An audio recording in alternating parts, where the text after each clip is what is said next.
Hello everyone, welcome back to another video. Today, I'll be showing you how to activate Pi Wallet. Once you open your browser, you'll see the wallet option on the screen. Tapping on it will prompt you to enter your 24-word recovery phrase, which you'll need to unlock your wallet.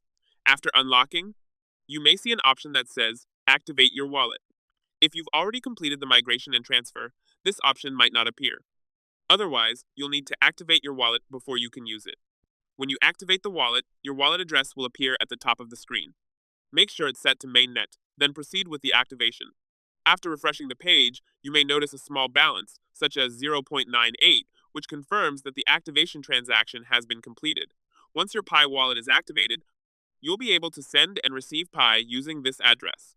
You can copy the wallet address shown at the top and share it with others. Any Pi sent to this address will appear directly in your wallet.